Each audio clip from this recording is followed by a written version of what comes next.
Mr. Joe. Good morning. Welcome to the Monky London channel. You've come from quite a distance today to bring us your little 197 Clio. Yeah, so a Clio 197, but not with the standard engine in it. It's been Megane converted from the Mark II R26, so it's got the limited slip differential gearbox from factory. But this one has been forged. The stock engine will take the same sort of power as what this is running at the minute, but it's just such a gamble on how long it's going to last. Yeah. Like, they're just not designed to run big power, but a lot of people do it. It's just inevitable that it is going to go wrong. How much horsepower are you running now, Joe? 304. How much torque? 314-ish, I believe. It's got custom boost pipes from Airtech, which I had made. Forged pipework and K-Tech pipework. The silicons are all just mishmash of what I could get hold of, really. Powerflex engine mounts. Forged engine, so it's got Wasner pistons, PEC rods, Supertech valves, cat-cam springs. How much boost are you running on this? It's about 1.2 bar peak is what the 250 turbos run. I'm not too sure on the standard R26 turbos what people run on those, but yeah, this is like 1.2 bar peak. It's got a forged blanking plate on it, so chatters an awful lot.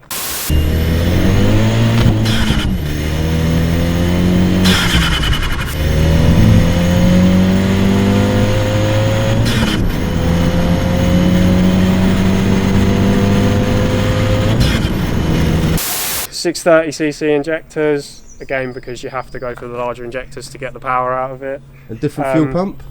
No, standard factory pump. If I wanted to go for more power than it's currently running, you then need to do a lift pump, and swell a swell pot, yeah, and all that sort of stuff. I think actually you might need a 044 pump Bosch, as well, yeah. Bosch 044 pump. What about the gearbox and the diff? So the gearbox is the Megane R26 one, which, as I said, is a factory one, which come with a slipper, so it's just a normal mechanical diff. It's not plated or anything gnarly like that. But it can hold the power? Yeah, it deals with it fine. People have run stupid power through them boxes. They're a much stronger box than the Mark IIs as well. I had a quaif in my last one because I blew a gearbox up in the 5-speed that was on the Mark II engine. The engine itself will bolt straight in, so the 197 engine will come out and this will sit on the exact same engine mount, so there's no straight fit, no messing about with like needing engine mounts and custom shafts, all that you do with the Mark IIs to run it. There's a lot more hassle involved, and then the loom itself needs a little bit of adapting to run, obviously, from the 197, which doesn't have a turbo, to the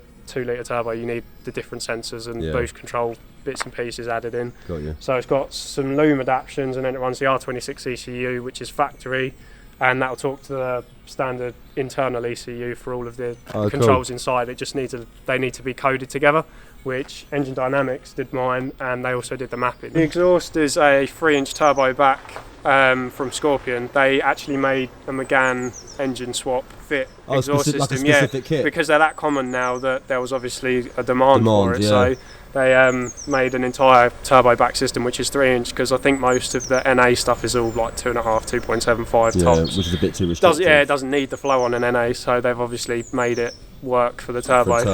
Doesn't really look like it with the tiny exhaust tips. That is my only peeve with them. They're not really small, and they come with dual exhaust from factory. Yeah, standard diffuser with twin exit exhaust. It's just part of the whole Renault Sport.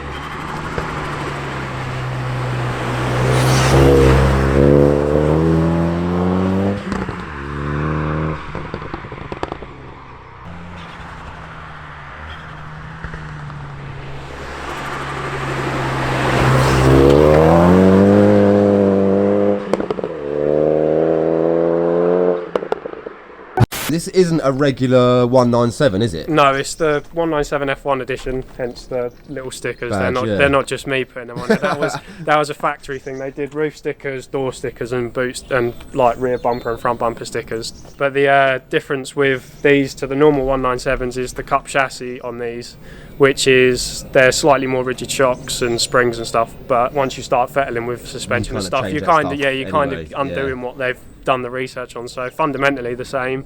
Interiors are slightly different between the F1s, These share more in common with the 200s. This is quite a special colour as well, isn't it? Yes, the Renault, not that the weather's doing it any favours today, 3-stage pearl liquid yellow, which is quite an expensive factory option. Wheels on these are pretty goddamn nice, I'm not going to lie, I'm a big fan of the old speed lines. Yeah, so these are 18-inch Speedline Torinis, which aren't the factory ones. They do Speedlines factory, but they're the same as what they would have used on the Cup Racer, but in different offsets and different whips. So these are an inch larger than what would normally be run factory. But I really like them, and that was one of the reasons I bought the car. They were on it before I bought it, and the colour and the wheels was just like, that looks spot on. The standard ones are 7.5s, I think, and these are 8s, so they're a little bit more width, but obviously they're larger in diameter. And the brakes? Brakes are the standard Brembo calipers. They put these on most of this era Renault Sport stuff, like the Meganes all had the same 4-pot brakes, but they've got Frodo DS2 500 pads with high carbon discs. The tyres are Michelin Pilot Sport 4s. Great all-round tyre in my opinion. I've tried various different ones on my 182, had 88Rs and stuff, which are great, but as soon as you get to the worst weather and stand in water, they're just not ideal. So because it's my daily, I wanted something that I can push on if I want to, and these are what I went to Germany on, these ones as well. They've lasted really well. Last thing before we look at the interior, what about the suspension? Because these are pretty sort of sick even out the factory, aren't they? Yeah, they've got swivel hubs on them from the factory, which help counter torque steer, and they just make the turning a lot more responsive, but they are prone to issues. So all of the bearings and stuff in the hubs have been done, so everything's bang on. Brand new steering rack, because that started knocking. Really? Is that something quite common over time? Quite common on them as well. So I had a new steering rack literally 2 months ago. I think that's all you nutters driving them personally. Off a Clio 200, so it's got a faster turning on it than what it would have had previously. That's all coupled up with Powerflex bushes, so wishbone bushes and everything have all been done. Purple series, I think, because that's all you can get. Nice. And then there's coilovers that's on our Gas Golds. I had Bilstein B14s on it when I bought it. Didn't get on with them at all. I found them really harsh over bumps and really wallowy in corners. Like they were just the complete opposite to what you want expected, them. But then the design of them should be a lot better than what the Gas are, because they've got bigger pistons in the shocks and that, and they're an upside down dampener and all that sort of stuff. But I much prefer the Gas. Yeah, I didn't gel with them. The Gas, you can spec your spring rate, so it's got nice softer spring rates on them, even though it is the competition coilover that they do. Quick little look in the interior. One thing I must say is it's really, really nice. Yeah, nice and clean. Mostly factory as well. Like everything bar the gear stick is the only straight different thing, but seats are standard Recaro CSs. These are again one of the options that come in the F1s. For me, I think they're like one of the best all-round seats. They are nice comfy seats and they're good on track as well. They hold you in. Other things I've changed in the interior, it's got a retrimmed steering wheel. Standard wheel, just been retrimmed into proper level with yellow colour stitching rather than the standard ones like a cheap nasty pleather. Yeah, plastic leather. Yeah, that Renault seem to adore. What about the shifter as well? Because that doesn't look standard. There was a guy on the forums not long ago that was making the adapter kit, because the lift up reverse makes them difficult to actually get aftermarket kits for. You can buy CAEs if you want to lighten yourself for 1,200 quid, or this cost me about 60 quid all in. The throw's a little bit long. It's got a short shifter on it, but because it's obviously got the extended top on it, it does make the throw a little bit long, but you can take that off and just run the gear knob on the standard without the extender shaft in it. We've had a good discussion about the car. Yep. What's next? Let's take it for a drive.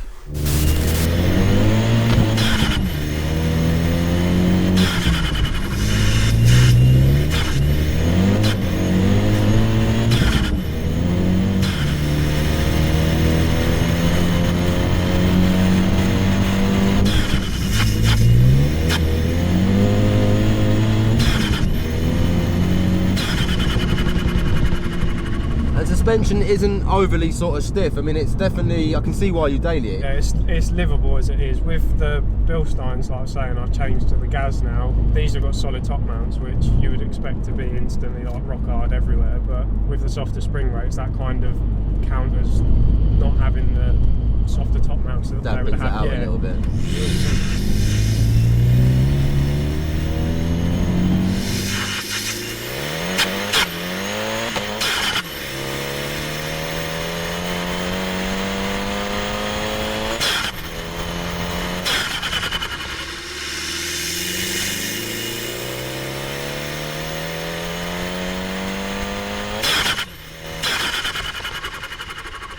power levels now are pretty goddamn healthy. Do you think you're going to try and push this car? I know you said something about doing a bit more to the cooling side of things. Yeah, coolant wise is obviously just for track work and harder work than that. I'm not really interested in pushing the power beyond what it's at. It's, like I said earlier, it's a lot of money to get 30 horsepower. Very small amount, yeah. Quite an interesting fact for us is the fact that you've actually had a 182 turbo and a 197 turbo. Yeah. Obviously this is a bit heavier. What's the difference like on the braking side of things? Can you really feel the extra weight in this car? Yeah, coming into corners and stuff and like roundabouts and bits and anything like that really, where you've got to be hard on the brakes, it's a lot more noticeable coming onto them, because the 182s are so light with a decent set of pads. Yeah. The standard calipers are only single piston and you don't have any issues with those. They can stop pretty quick. Yeah, and even with forward pots on these, the brakes do, I find these fade, but that's more because the pads aren't manly to do heavy braking. Okay. I should go for a more track focused compound.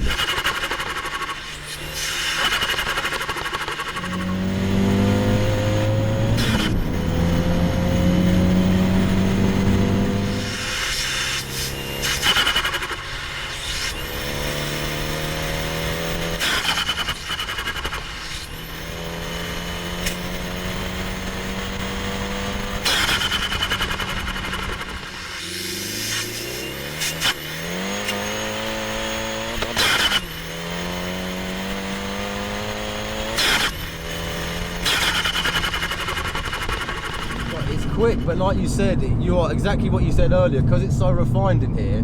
It's probably the same speed as Reese's, but because Reese's is a little bit noisy and it's going crazy, it feels like it's a different sensation. But yeah, you can feel that this has got G-force because it gets the power down. Yeah. What's the theoretical top speed on it? I've had like just over 160 out of it on the autobahns in Germany. Mad.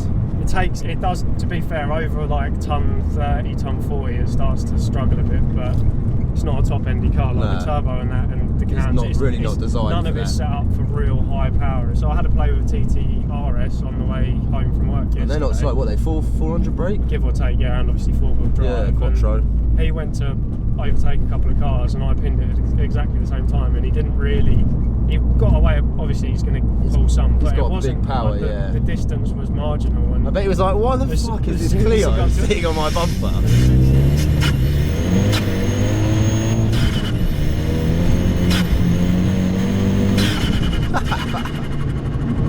Mate, she's like a little excitable dog, this, isn't it? It's like, woo, woo, woo, woo, woo.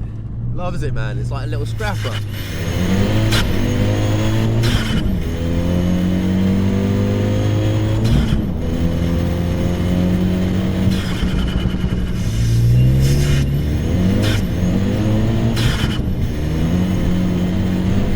Yeah, that's traction.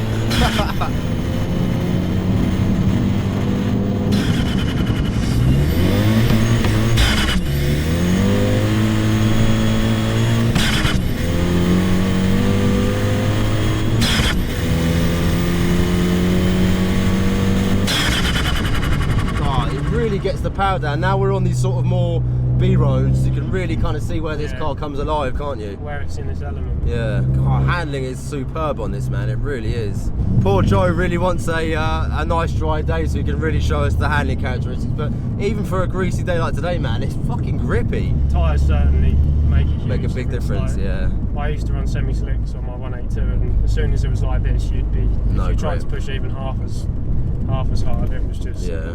I find they're not too bad once you get a bit of temperature into them, but it's just getting that, and then for standing water they're not very good, because you've got such a minimal tread pattern on the tyre. Yeah.